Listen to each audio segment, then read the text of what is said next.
here we are at Northlandz in New Jersey, the world's largest miniature wonderland, model railroad. Okay, here we go. And here's the building right here. And we're coming out of it, and let me tell you, they use up every bit of this building here.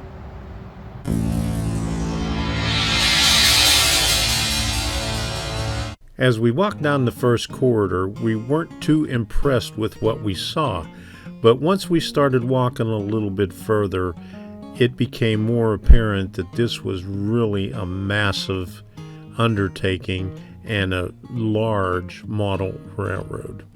It took us about 2.5 hours to go through all the winding hallways that they have throughout there, and at $20 a head, it was well worth the money that we paid for it. There's a large play area inside for the kids, and on the outside you can take a train ride. Bruce Williams Zaccagnino had a dream of building a model railroad. He was doing it in the basement of his house until he became overwhelmed with his ideas of wanting to build something bigger. So in 1990, he bought 16 acres in Flemington, New Jersey, and constructed a 52,000 square foot building that you saw in the beginning of this. It has 400 plus bridges, 4,000 buildings, over 500,000 lichen trees, and 8 miles of track. And the materials he used on here was enough to build 40 large houses. He planned on adding another 13,000 square foot to it, but I don't think he's got to that yet. And his philosophy is, if you have talents to do something, you have to give it to the world. The only way to be truly happy is to make others happy. And that's what really impressed me about this gentleman here. He has accomplished a lot of things in his life. The model railroading part of it was a hobby for him. He was a developer, he was a creator and an artist. He was a concert pianist. He was a successful entrepreneur, multi-award-winning computer software game developer. He owned Quantum Quality Productions, which he sold in 1994 to continue building onto the Northlandz Miniature Wonderland. According to the Guinness Book of World Records, it was the largest model railroad until Miniature Wonderland in Germany was built. Although this building is 52,000 square foot and all of it has model railroad in it, the Miniature Wonderland is 73,195 square foot. And from what I found out about it so far, less than 20,000 feet of it is operational at this time. But if you would like to see more information on Bruce Williams Zaccagnino, you can go on to Vimeo. I'll leave a link in the description of a short video that was done about him about 3 years ago. It's very enlightening. Did you get way ahead of me? You haven't seen nothing yet. Oh, really? Now, this isn't what Debbie was talking about here. They got mirrors here, and I'm assuming this glass right here is a mirror, because I can't see myself back there, but this just goes on and on. Okay. All right. Oh, there's a roller coaster way over there. I didn't see that. Okay, now, here's what she was talking about. Oh my goodness.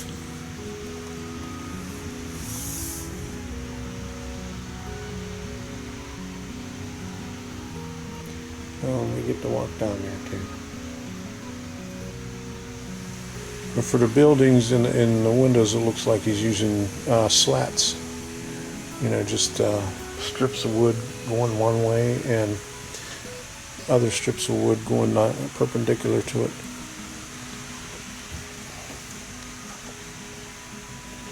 Which is pretty cool.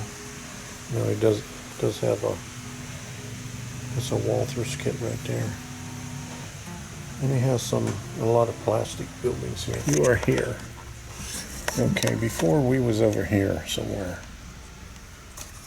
So, looks like we don't have too much more to go.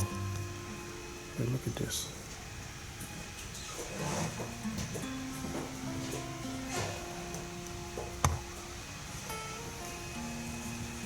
So it looks like he's just using cardboard and using, yeah, that's a little, that's wood right there. And he's using just paper to cover everything up. Now this is a model right here. Looks like a kit right there. But all this other stuff right here looks scratch built.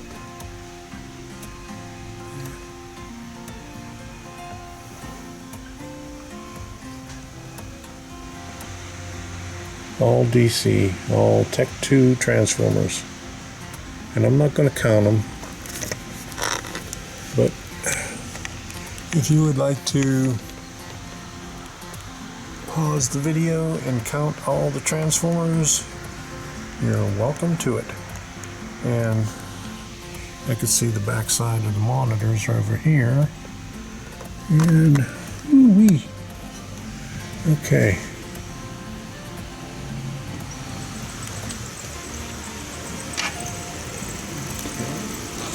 There's that one going. Do we get to follow it? He's on the outside track. Okay. Right here.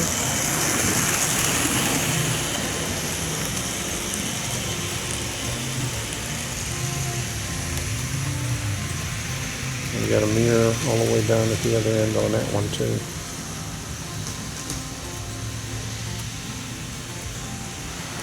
My goodness. Let me look up there.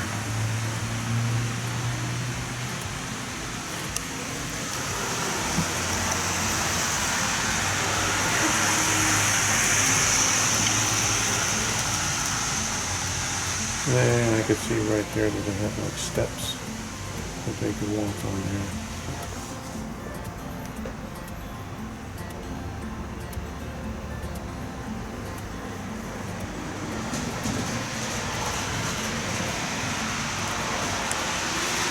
Okay.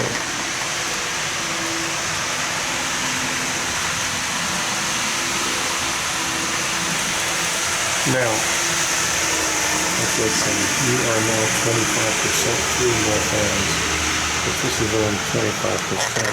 We got a long way to go and a lot more to see. It goes around in a circle and comes back up this way. That's amazing.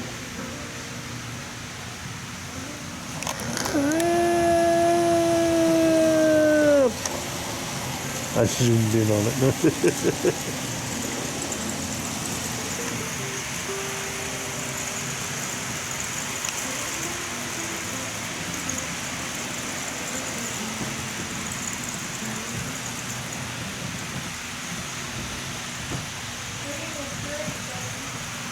Oh wow.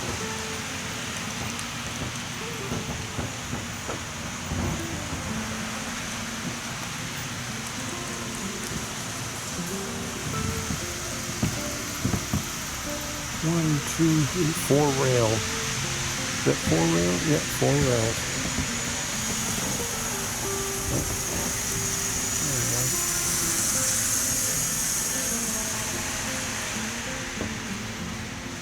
That is one hell of a trestle. I love that. Yeah. I love that bird. And these things are all scratch built. Looks like it is. Yeah. It Here is. comes another thing.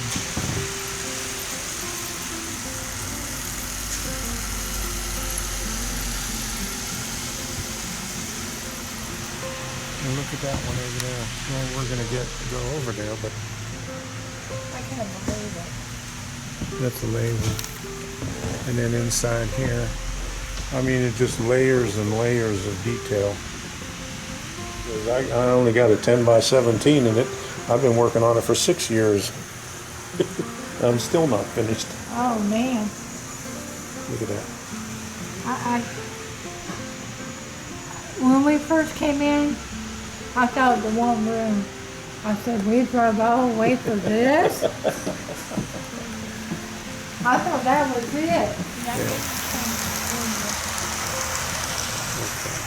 Now, did we go this way yet? No, we haven't been that way. Which way? Down on this, because this one goes up on the balcony. Yeah, we went. Wait, We were down below. we gotta go that way then, going down. Yeah. I guess. Because that's the balcony, you know, the room where the organs are. Yeah. My goodness. Now we was over on that end over there.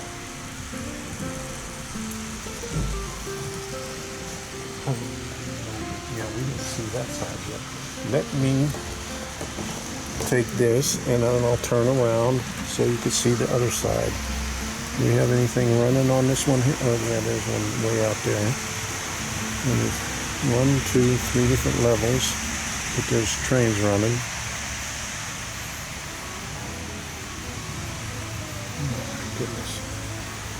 This is impressive. We're up at the pretty close to the ceiling. I guess this is the highest walkway that you can get. Yeah, okay. So I took some video from over there of that yard right there, and they had mirror on both sides.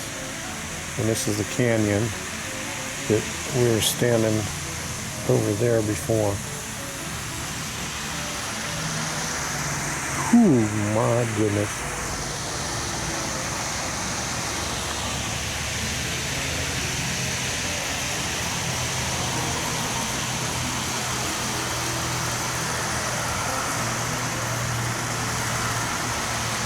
There's one down here.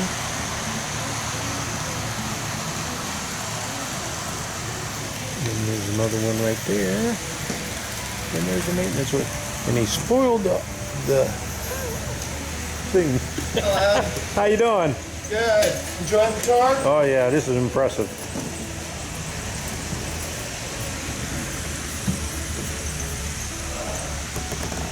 Okay. Now this side here.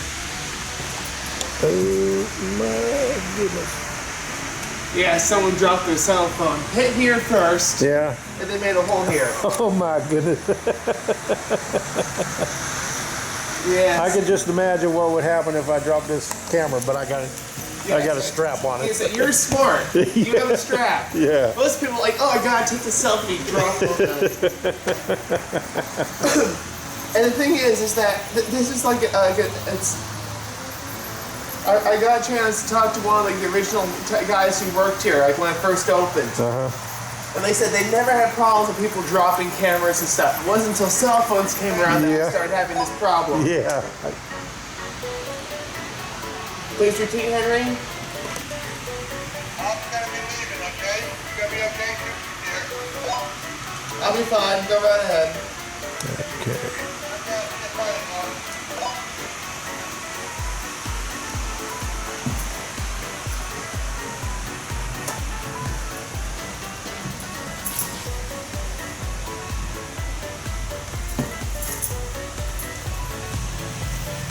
So some of this track that's up higher from where you're at right now, is there points on there where you could climb up Okay. there? So actually, this is like the best. This is like the best area for an example. So, there's certain areas where we have, for instance, this top track here that has the BMSF and the 3 boxcars. That track is probably the hardest track to get to the entire building because it's, believe it or not, the only track where I need to get special scaffolding out. Oh, really? To get to it in 2 areas. Wow. Which is right between where these 2 bridges are. There's I have a board that sits across here that I can stand on. and then back here where the turnaround is. Oh, wow. But everything else, you know, I can reach by hand. Yeah. Oh, okay. But there's very, very few design flaws when it comes to at least accessibility. There Right. are when it comes to servicing other things, some things that aren't, you know, train related, like fixing scenery and such. Yeah. But we can get to pretty much every track without any problem. Yeah, I noticed like right over here, it looks like there's a place you could stand right there. Yep. Yeah. And see, what's really nice, and the genius part about this is that your perspective plays a key part in keeping the illusion. Because, especially once you get to some of the later scenes where you're looking up at some of the canyons, I kid you not, there's this one scene that you're looking up and you would think, oh, there's just a mountain behind like this. No, there's a spiral staircase you can't see. There's a whole bunch of little viewing angles, smoke and mirrors as I call it. Yeah, So. yeah. Well, maybe hit somewhere else too. I'm constantly fixing little holes. Like, Yeah, I can see them all over the place over here. yeah. And that's when people throw in coins and drop. Oh yeah, I stuff. see everywhere. There's coins everywhere. Like one of the biggest design flaws that I've been told is by the guy who designed the majority of this, is that he didn't make the glass floor to ceiling. That's what he said. Yeah. Well, that you know, if he did that, it would make it hard to photograph because you always get a glare off the glass. Yeah. Yeah. So we gotta take certain liberties when it comes to some things. Yeah. Though there are a few areas which, you know, probably in the next, you know, few months or so, I am making the glass a few inches taller to prevent, you know, any more damage. But believe it or not, like after we put a few signs up, the majority of the damage stopped. So, Yeah. I'll let you get on with your tour. Okay. Yeah, thanks for the information. So. No problem. Enjoy. Thanks. Oh, we got one coming back over across this bridge here.